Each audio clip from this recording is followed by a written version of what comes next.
Hi, girls. It's Nana. Happy Monday. I have another story for you to read, and the story is called Always and Forever.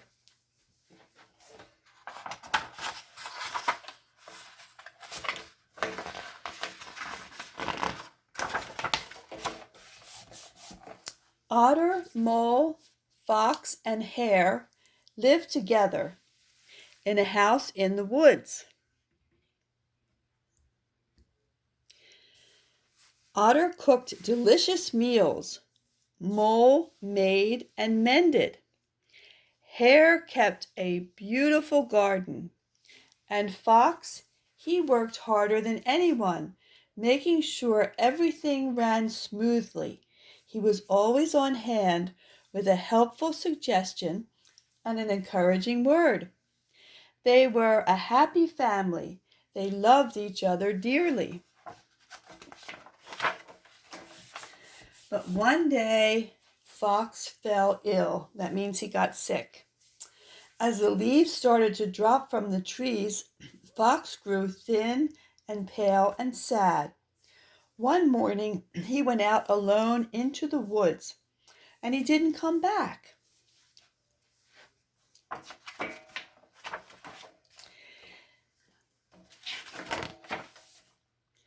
The family found him still and cold, covered in leaves beneath an oak tree.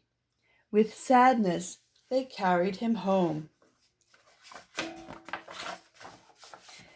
They gently buried Fox by the light of the moon in his favorite place, under the willow tree. The tree wept over him. That means that the tree cried. Otter, mole, and hare cried too, as they said goodbye.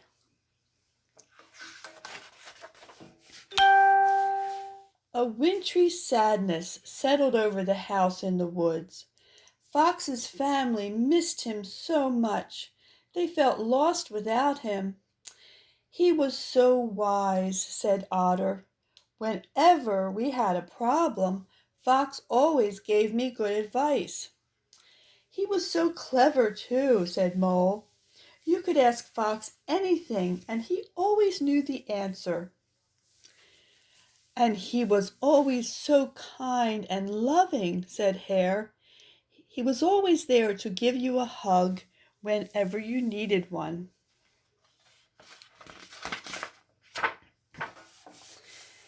Remembering the things they loved about Fox made his family miss him all the more.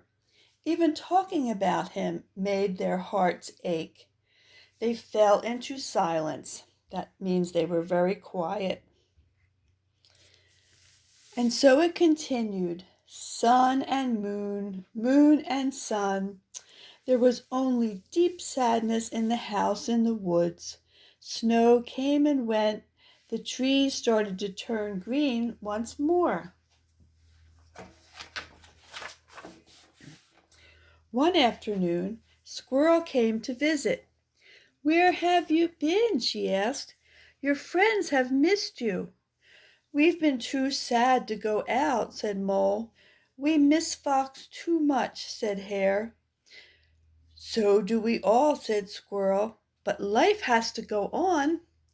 How can it without Fox, said Otter, and he started to cry. Mole and Hare started crying too. Squirrel tried to comfort her friends, but they would not be comforted. They were very pleased to see Squirrel again, though, so they asked her to stay for dinner.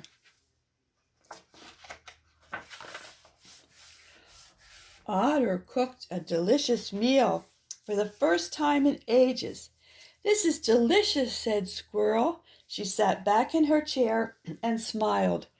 You know, there's one thing I don't miss about Fox, and that's his cooking.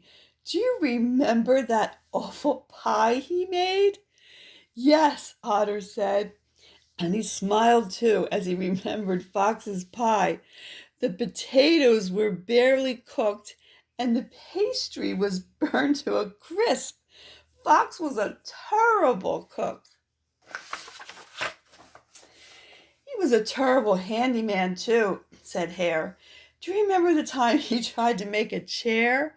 Yes, said Mole. The chair had fallen apart the first time Fox sat on it. They all laughed, especially Fox. And what about the time when you were sick, Hare, and Fox did the weeding? Said Mole. He pulled up all the carrots by mistake. They all laughed, remembering these funny things. It had been a long time since Otter, Mole, and Hare had laughed. Before Fox had fallen ill, there had always been laughter in the house. You know, Hare said after a while, I'm going to make a special garden for Fox under the willow tree. She smiled. I'll plant carrots there. And I'll build a bench for us to sit on, said Mole. And once a month I shall cook Fox's potato pie, said Otter. But don't burn it, said Squirrel. I won't, said Otter. And that's just what they did. They sat together often on Mole's bench in Hare's garden, full of Otter's pie, recalling happy times. As they laughed, they felt they could hear Fox laughing too, as if he were still with them.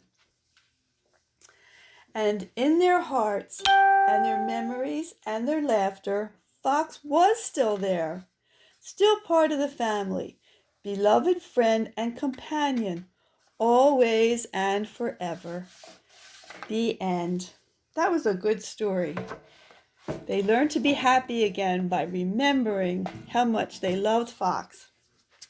Hope you liked the story, girls. Love you. Hope to see you soon. Bye-bye.